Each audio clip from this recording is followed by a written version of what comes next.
हमारा Indian culture गुरु दक्षिणा है, उस हिसाब से वो सही है। ऑक्सीजन जैसे जिंदगी के लिए जरूरी है, वैसे एजुकेशन जरूरी है। कोई ये नहीं कह सकता है कि पैसे की वजह से वो खान सर के यहां से लौट गया। और मैंने YouTube पे देखा कुछ वीडियोस में कि आपका जो इंस्टीट्यूट है वहां पर आज से कुछ साल पहले कुछ बम गिरे थे। आज के सेशन से पहले कोई डर नहीं था, लेकिन अब मुझे इनकी डंडे वाली कहानियां सुन करके डर लग रहा है।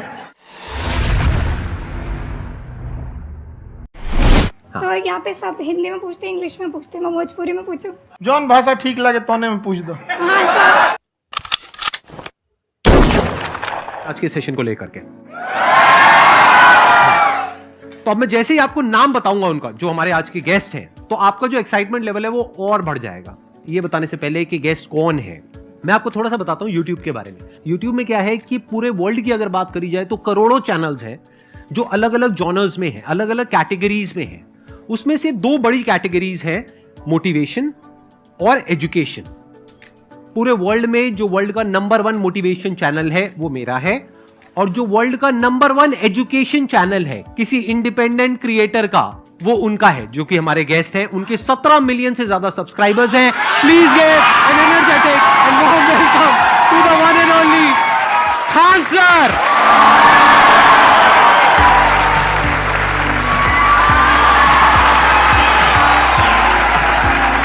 क्या हाल चाल जी, कैसे हैं आप?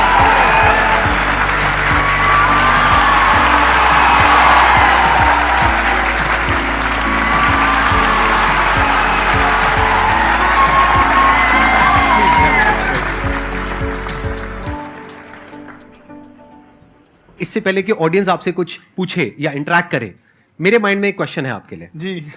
जो बच्चे हैं वो आपके इतने दीवाने क्यों हैं, इतने पागल क्यों हैं आपके पीछे? मतलब मेरे कमेंट सेक्शन में भरा पड़ा था, खान सर कब आएंगे, खान सर कब आएंगे। मतलब ऐसा क्या जादू कर दिया आपने बच्चों के ऊपर? ये सवाल हम आपसे भी पूछते हैं, हमारे पे भी इतना कमेंट आया, इतना मेरे तो ऑफिस में लोग चले आए कि सर कब जा रहे हैं। अच्छा। क्योंकि हम लोग का तो एग्जैक्ट है, वही पढ़ाना है। हाँ।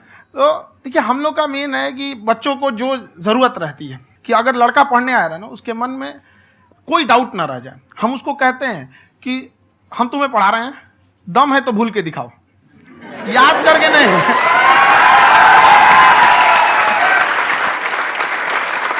प्लस आप जिस प्राइस पॉइंट पे पढ़ा रहे हैं, आई थिंक वो सबसे कम है, वो बहुत ही कम है। सर, ये जो फीस का कल्चर है, ये हमारा इंडियन कल्चर नहीं है।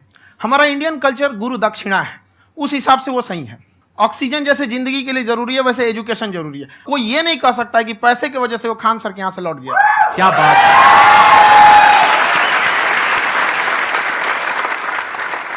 मैंने देखा कि आपका ये जो चैनल है कि ये पिछले 3 साल के अंदर अंदर ही ग्रो किया है। हमको जब चैनल शुरू हुआ तो ये एक दिन में हम 4-5 वीडियो बनाए।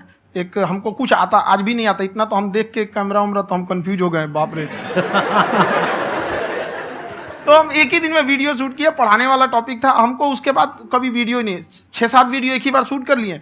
और एक जो थे जिनका कैमरा वगैरह था, मेरे पास कैमरे भी नहीं थे उस टाइम, और कैमरा 35,000 का था, तो 6 महीना इसी में लग गया। जो 35,000 इसी में फंस जाएगा। तो उनके कैमरे से शूट किए, उन्होंने कोई चार्ज लिया, उसके बाद हम छोड़ ही दिए। लॉकडाउन लगा, तब हम कहें आप कैसे पढ़ाएंगे, वो तो 1 दिन 2 दिन करते करते अचानक लंबा हो गया। तब हमको याद आया कि ओहो, मेरा एक चैनल भी है वहाँ पे। तो उस समय उस पर लगभग 30,000 सब्सक्राइबर हो चुके थे। तो जैसे लॉकडाउन लगा तो उस पर पढ़ाना चालू किया, और पता नहीं क्या लोगों को पढ़ाई में इतना इंटरेस्ट आ गया कि आपका स्टाइल ऐसा है थोड़ा सा, आप आई थिंक पढ़ाई के साथ साथ में जो बीच बीच में आप थोड़ा बहुत छोड़ते रहते हैं ना, मतलब जो एंटरटेनमेंट चलता रहता है। ये बात हम देखिए, जब हम गुलाम थे ना, तो अंग्रेजों ने एक चाल चला था कि भारत को हम फिजिकली गुलाम रखेंगे 100-200 साल, मेंटली 1000 साल कर देंगे। उन्होंने पढ़ाई का मॉडल चेंज कर दिया। उन्होंने ऐसा डिजाइन किया कि टीचर की रिस्पॉन्सिबिलिटी है वो पढ़ा के चला जाए। टीचर की रिस्पॉन्सिबिलिटी यहाँ खत्म नहीं हो जाती है। पढ़ाना तो कोई भी पढ़ा सकता है, टीचर की इससे बड़ी रिस्पॉन्सिबिलिटी होती है उसे समझाना। वो समझा कि नहीं समझा। अगर लड़का आपके समझाने के बाद डाउट रह गया तो ये आपकी गलती है। लड़का हमसे पूछता है, सर इतनी भीड़ है आपके पास, तो कहते सर डाउट कैसे पूछेंगे? हम कह रहे यार तुम्हारा डाउट बचेगा तब ना पूछेगा तुम डाउट यहाँ पर।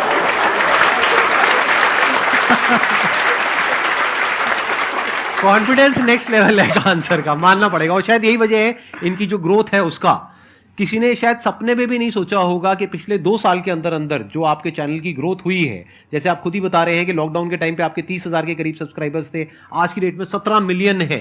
और मेरा एक क्वेश्चन और है, इससे पहले कि ऑडियंस में से आपसे कोई क्वेश्चन पूछे, कि कई बार आप ऐसे भी टॉपिक्स टच करते हैं जो थोड़े से कंट्रोवर्शियल हैं या थोड़े से सेंसिटिव हैं, जिसके ऊपर बात करने की हिम्मत आई थिंक बहुत ही कम लोगों में है।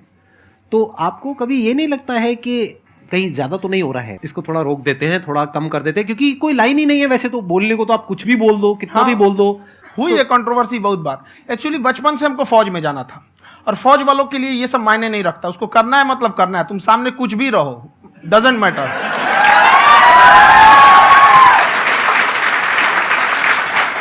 और मैंने YouTube पे देखा कुछ वीडियोस में कि आपका जो इंस्टीट्यूट है वहां पर आज से कुछ साल पहले कुछ बम गिरे थे। हाँ, कुछ गिरे थे, कुछ तो बहुत सॉलिड जगह गिरा था, फटा नहीं वो।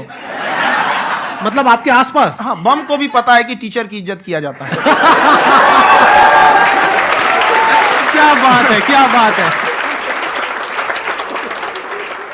मैं समझ पा रहा हूं कि ये आपके अंदर जो एटीट्यूड है ये कहां से आ रहा है, क्योंकि आप बचपन से ही फौज में जाना चाहते थे, तो आप जंग के मैदान में ही खड़े हैं एक तरीके से। बस फर्क ये है कि आपके हाथ में कलम है, हथियार ना होकर के। हथियार से एक आदमी की जान जा सकती है, हाँ। कलम से बहुत ताकत होता है। शिक्षा एक ऐसा हथियार है ना, हर कुरीतियों से लड़ सकता है, हर तरह की समस्याओं से। और ये एक ऐसा हथियार है, मेटल डिटेक्टर में भी नहीं पकड़ाता है।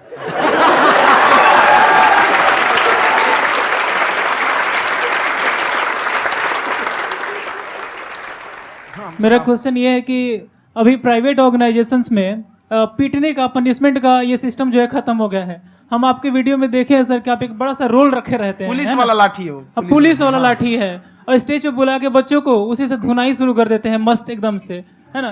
तो सर मतलब कि बच्चे मतलब कि डरते नहीं हैं आपसे, और इस तरीके से कैसे कनेक्टेड हैं आपसे, है ना। और एक और क्वेश्चन सर, यूपीएससी का जो आप अपना बैच स्टार्ट करने वाले हैं, ठीक है, उसके बारे में बताइए सर, क्योंकि मुझे मतलब कुछ इशू करना है सर, ठीक है। और संदीप सर को देख लिए, मेरा तो वैसे ही हो जाना है।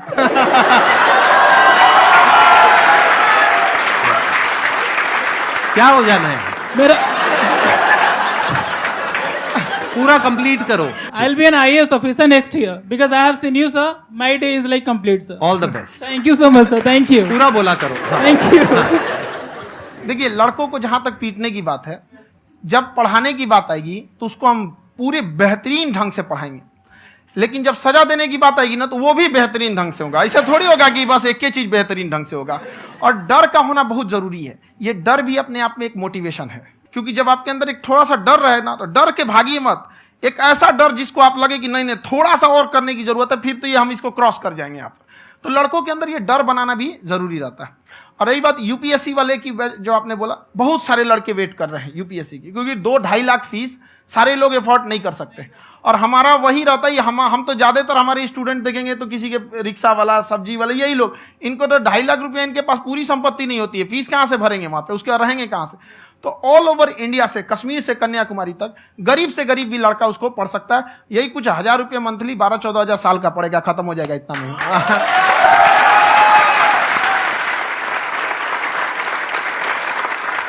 ये जो डंडे वाली बात इन्होंने कही, ये सच है? मतलब आप हाँ, सच में एक डंडा रखते हो? पुलिस का ही है वो।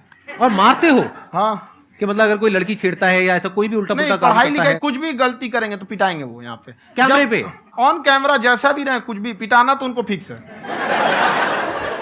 एक तो कोई मतलब विधायक जी थे, उनके लड़का को पीट दिए, तो चला है दल बल लेके अपना वहां पे। उसने घर पे नहीं बताया था कि सर ने पीटा है, बस बोल दिया कोचिंग में पीटा है। बाद में पता चला हम पीटे हैं, तो उसके पिताजी मेरे सामने और पीटे।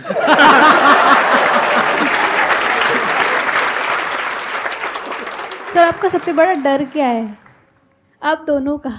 फौजी को डरे नहीं लगता है, बाकी अफसर से पूछिए।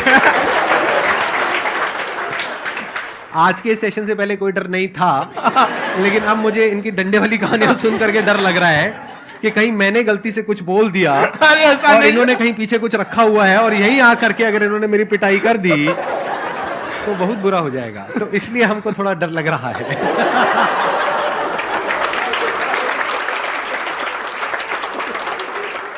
आपकी डेली कितने घंटे क्लासेस होती हैं? 6-7 घंटे। अभी भी खुद ही करते हो आप? हाँ, खुद ही हमारे classes स्टाफ करते हो। परेशान रहते हैं, हम 1:30-2 बजे सोते हैं, सुबह 6 बजे उठ जाते हैं, परेशान रहते हैं। यार इतना क्यों करते हो, है ना? कभी तो उनको भी साथ साथ लगना पड़ता है ना? उनको साथ साथ लगना पड़ता है। हम जग गए तो कोई सोया थोड़ी रहेगा, परेशान रह, दिन में सोते ही नहीं है बेचारा, कहीं कहीं जाके सोते रहता है। तो हम सीट बांध दिए कि भाई तुम इस समय सो जाना, तुम इधर सो जाना। आपकी शादी हो गई या नहीं हुई अभी? मेरी खुशहाली देख के आप आइडिया लगा सकते हैं।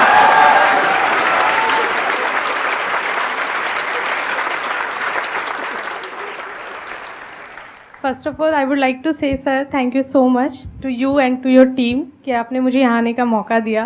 एंड सर अब तक मैंने आपको सिर्फ फ़ोन या लैपटॉप में ही देखा है दोनों को, आज फर्स्ट टाइम लाइव देख रही हूँ तो बहुत अच्छा लग रहा है।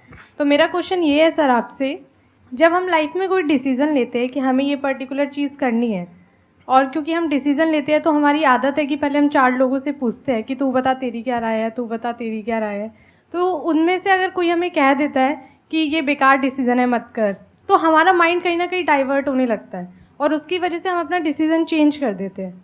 तो मेरा क्वेश्चन ये है कि कैसे हम अपने डिसीज़न पे स्टिक रहे, कैसे हम जो दूसरे के ओपिनियन है उनको अफेक्ट ना होने दें अपने ऊपर। दूसरे से सलाह लेने से पहले एक बार खुद उस पर रिसर्च कर लेना चाहिए, ताकि आप सामने वाला क्या सलाह दे रहा है आपको समझ में आना चाहिए। यहाँ पर ऐसा नहीं है कि कई बार ऐसे होते हैं कि दूसरे वाले को एक्सपीरियंस होता है, तो अगर आपको पहले से आइडिया है, उसके बारे में आप बेहतरीन ढंग से रिसर्च किए हैं कि क्या इसमें प्लस पॉइंट है, क्या निगेटिव है, उसके बाद आप किसी से सलाह लेने जाइए। ये नहीं कि मन में आया सीधा बता गड़बड़ा जाएगा। तो वहाँ पे पहले आपको R&D करना पड़ता है, समझ में आया कि नहीं? और ज़िंदगी हो या गाड़ी, जीतेगा वही जो टाइम पे गियर चेंज कर रहा है। तो डिसीजन चेंज करना बहुत ज़्यादा गलत नहीं है।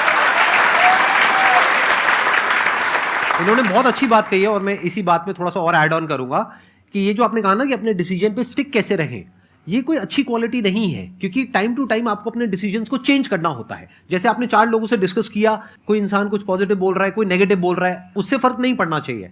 डिपेंड ये करता है कि वो जो बोल रहा है उसका बेसिस क्या है, क्या वो किसी नॉलेज या एक्सपीरियंस के बेस पे बोल रहा है या ऐसे ही कुछ भी बोल रहा है। ऐसे ही बोल रहा है तो फिर उसकी बात पे ध्यान क्यों दे रहे हो? अगर किसी नॉलेज या एक्सपीरियंस के बेस पे बोल रहा है, फिर चाहे वो पॉजिटिव बोल रहा है चाहे नेगेटिव बोल रहा है, दोनों ही मायने रखता है।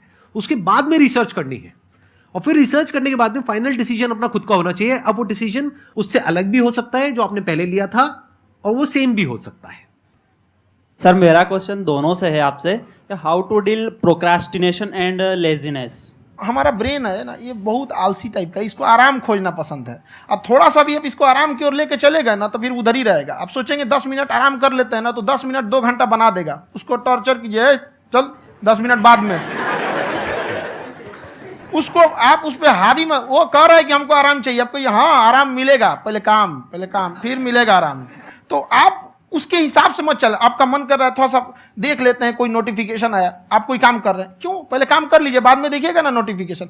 आप हावी मत होने दीजिए यहाँ पे। अगर आप 5 मिनट भी थोड़ा सा लूज पड़े ना, थोड़ा सा कमर सीधा कर लेते हैं, 2 घंटा बर्बाद कर दिया आपको। हावी मत होने दीजिएगा उसको अपने ऊपर। प्रोक्रेस्टिनेशन को तोड़ने का एक ही तरीका है, सबसे छोटे लेवल पे ले जा करके उस गोल को तोड़ दो। यानी वो गोल बहुत बड़ा है, उसको ब्रेक डाउन करो, उसके सबसे पहले स्टेप पे आ जाओ कि उसको अचीव करने का सबसे पहला स्टेप क्या है। जैसे गाड़ी चलाना सीखना है, उसका सबसे पहला स्टेप क्या है? अगर घर में कोई नहीं है सिखाने वाला या सिखाने वाली, तो बाहर जा करके जो गाड़ी का ड्राइविंग स्कूल है उधर जा करके पैसे दे दो। अब फंस गए ना तो फंसा दो अपने आप को। दिमाग ये लगाओ कि अपने आप को कैसे फंसाया जाए। जब हम फंस जाते हैं ना तो फिर हमको वो काम करना ही पड़ता है। Then there is no looking back. जब तक आप सोच रहे हो तब तक सोच रहे हो, उसको बोलते हैं पैरालिसिस ऑफ एनालिसिस, कि आप सोचते चले जा रहे हो अपने माइंड में, मैं ये करूंगा वो करूंगा वो करूंगा वो करूंगा, और प्रोक्रेस्टिनेट हो रहा है, वो चीज टलती चली जा रही है। तो उसको छोटे से छोटे लेवल पे ब्रेक डाउन करके उसको कर दो, दैट इज नंबर 1। और जैसे ही करना शुरू करते हो, कोशिश करो कि उसको जब तक कि आप सही से नहीं कर लेते हो उसको छोड़ना नहीं है, तो आपकी लेजीनेस भी खत्म हो जाएगी। कई लोगों को तो हमने देखा जो सप्ताह में कुछ भी नहीं करता, वो भी संडे को आराम कर रहा है।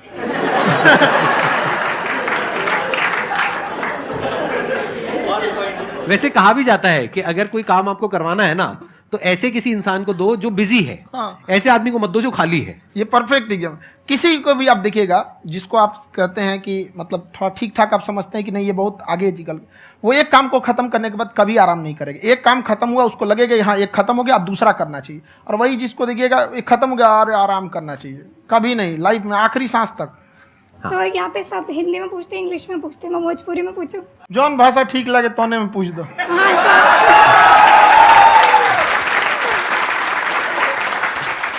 सर ये पूछे के चाहते नहीं कि जैसे हमने के पढ़ाई करे निशान तो कभी कभी डेली टारगेट्स जो होला वो कंप्लीट ना होला, अगर टारगेट्स कंप्लीट भी होला तो फिर ऐसा इरिटेशन या फिर वो एंजाइटी या फिर कि और करना है या फिर अभी नहीं हुआ वो चीज़ हमेशा रहेला, तो वो कम कैसे करल जाए? देखिए टारगेट्स को ना हम लोग को एक अपने हिसाब से पहले फिट करना चाहिए।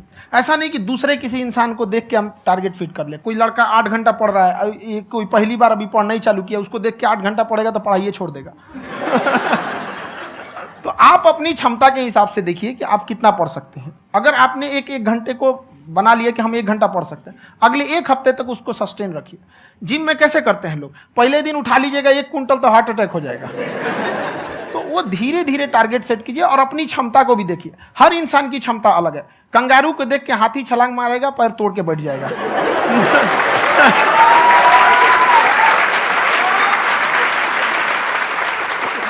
अब संदीप सर का मोटिवेशन देख के इसका मतलब क्या कि ट्रेन के आगे खड़ा हो जाएंगे, ढकेल देंगे तुमको। हालांकि ऐसा कर देते हैं, लेकिन ऐसा करिएगा लोग नहीं, क्षमता पता होना चाहिए। आपके अंदर एंजाइटी हो रही है कि मैंने कर तो लिया है। आप ये नहीं कह रहे कि मैंने कुछ भी नहीं किया है फिर मेरे को एंजाइटी हो रही है। आप ये कह रहे हो मैंने काफी कुछ कर लिया है फिर भी एंजाइटी हो रही है कि कहीं कुछ छूट तो नहीं गया है। तो बेसिकली आपको ये देखना है कि अगर आपके अंदर ये एंजाइटी हो रही है, that means you are a very good student.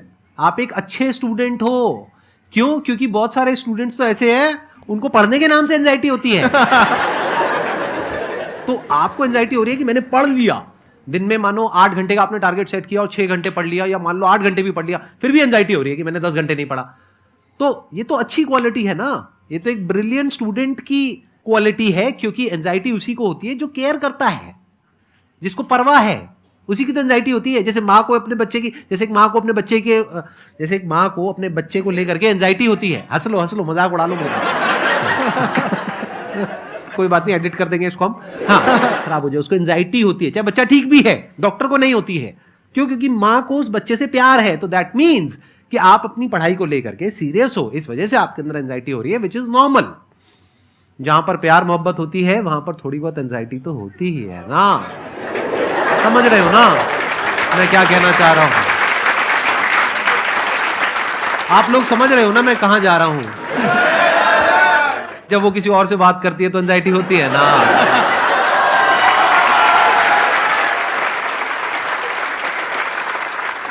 Sir, आपकी स्टोरी हमने सुनी थी, तो एक टाइम आया था जब आप गंगा किनारे जाके बैठ गए थे।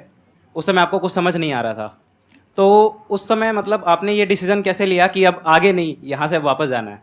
रास्ता ही नहीं था। घर जाने के लिए एटलीस्ट 90 रुपए चाहिए थे, जेब में 40 रुपए थे। कैसे घर जाते हैं? और हम गंगा के किनारे चुपचाप बैठे बैठे हम कहें कि अब बहुत टेंशन हो गया, अब घर जाना चाहिए। रूम पे, तो किराए के रूम पे ही आदमी सारे लोग रहते। गए वहाँ पे तो रूम लॉक हो गया था। तुम खटखटाए तो ऊपर से गुस्सा से बोले जो ऑनर थे, क्या टाइम हो गया है? तुम कहे 9-10 बज रहा होगा। घड़ी देखिए तो 2 बज रहा था रात का, 2-2:30 बज गया था वहाँ। टेंशन में आप तो होता है, कई बार ऐसा समय आएगा कि लगेगा जैसे अब कुछ नहीं हो सकता है। तो इससे घबराना नहीं है। कभी कभी गुच्छे की आखिरी चाबी भी ताला खोल देती है। जो बातें आपने बताई कि घर में प्रॉब्लम्स ये तो बहुत लोगों ने फेस करी वहां पर। आप अकेले नहीं है, बहुत लोगों ने ये प्रॉब्लम्स फेस करी, बहुत तरह की प्रॉब्लम्स देखी, बहुत तरह की स्ट्रगल्स देखी, लेकिन वो सब इतने कामयाब नहीं हो पाए जितने कि आप हुए। तो आपके अंदर ऐसा कुछ ना कुछ है जो औरों के अंदर नहीं है। तो वो मैं जानना चाह रहा हूं कि वो ऐसा क्या था जहां से कि आपका दिमाग यहां तक सोच पा रहा है कि मैं पूरे इंडिया में इतने बड़े लेवल का चेंज लेकर के आ सकता हूं, एजुकेशन फील्ड में रेवोल्यूशन लेकर के आ सकता हूं। ये सोचना ही बहुत लोगों के बस का नहीं। काम के लिए दिया, हम सबसे यही करते हैं, तो हम कोशिश करते हैं उसे 200 का रिटर्न दे। अगर कोई हमसे 200 रुपया फीस दे रहा है, 250 दे रहा है, तो हम उसको ये कोशिश करते हैं कि तुम्हें ऐसा लगे कि नहीं भैया हमने 10-20 हज़ार का पढ़ लिया यहाँ पर। वो ईमानदारी से कभी कमी नहीं। और हमेशा अगर हम प्रॉमिस X का करते हैं तो डिलीवर 4X करना चाहते हैं। ध्यान से सुनना और ध्यान से समझना इस फर्क को। अगर आप समझ पाए तो बहुत आगे जाओगे लाइफ में। एक वो होते हैं जो ये सोचते हैं कि हमें सब कुछ मिल जाए, हमें कुछ भी करना ना पड़े। दूसरी कैटेगरी होती है लोगों की जिनको जितना मिलता है उसमें भी चोरी चकारी करते हैं या कोशिश करते हैं कि उससे कम दे सामने वाले को जितना कि हमें मिल रहा है। तीसरी कैटेगरी होती है लोगों की जो इनके जैसे लोग होते हैं। वो क्या करते हैं? वो ये सोचते हैं कि अगर मैंने किसी से 1 रुपए भी लिया, देखा जाए तो 200-250 रुपए कुछ भी नहीं होता है। 200-250 रुपए अगर मैंने लिया तो कैसे उसको 400 रुपए की वैल्यू दूं। ये जो थिंकिंग है ना, यही एक फर्क होता है एक ऐसे इंसान में जो बहुत आगे निकल जाता है और उस इंसान में जो मीडियोकर रह जाता है। आप अपने आप को अपने आप के ऊपर समय दीजिए, उसको डेवलप कीजिए। जब आप अपने आप के ऊपर खर्च करते हैं तो आने वाले समय में लोग गूगल पे आपको सर्च करते हैं। क्या बात है सर, ये आपने अभी बनाया है या ये कोई पुराना आपका वो है? बनते रहता है इसे, फ्लो में बन जाता है। आपके अंदर ना सर एक कवि छुपा हुआ है कहीं ना कहीं, जो बाहर आना चाहता है। कभी ना कभी आपने सोचा होगा कुछ? हाँ, कभी कभी देखिए, एक चीज है, संगत का बहुत अच्छा असर पड़ता है। ये चीज को हमेशा, संगति का मतलब लोग हल्के में ले लेते हैं। संगति का मतलब होता है संग संग गति। तो अच्छे लोग के साथ रहेंगे तो संग संग अच्छी गति होती जाएगी, खराब में रहेंगे तो ये भी होता है। बट अपने आप को थोड़ा सोचना चाहिए कि हम केवल जी के मर जाएं इसके लिए नहीं आए हैं। लोग कहते हैं कि सर नाम क्यों नहीं बताते अपना। हमारी एक ही सोच है कि जाने के बाद इस दुनिया से हमको मतलब एक चीज देना चाहते हैं स्टूडेंट्स को, कि वो याद करें कि इस पैसे की भाग दौड़ की दुनिया में हर कोई दोनों हाथ से लूटने में लगा है, खाली हाथ जाने के लिए ये सबको लगा है। तो हर कोई को ये सोचना चाहिए कि था कोई इंसान जो इतने कम फीस में इतनी शिक्षा जो महंगी थी, जो कमाने का रास्ता था, उसको भी एकदम कंपटीशन इतना कर दिया कि अब लोगों को अपनी फीस बढ़ाने में डर लगता है कि अरे यार, लड़का कमेंट करता है कि खान सर इतना ले रहे हैं, आप बहुत बड़ा टीचर हो गए।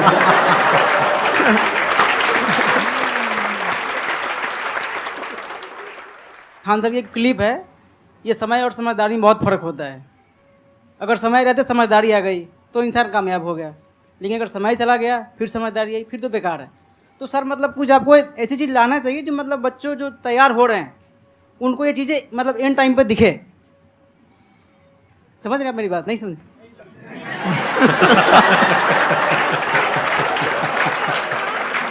यही होता है सर, सर का मोटिवेशन ज्यादा हो जाता है।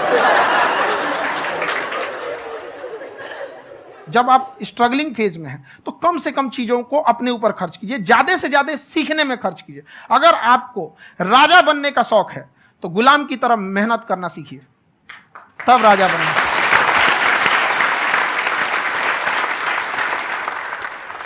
ये दुख, ये दर्द, ये सब तेरे अंदर है।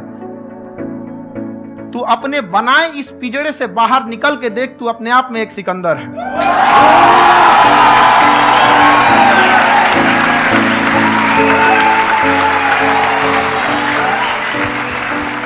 Thank you so much sir for coming. बहुत मजा आया मेरे को आपके साथ में इंटरेक्ट करके। आई एम श्योर आप लोगों को भी बहुत मजा आया होगा।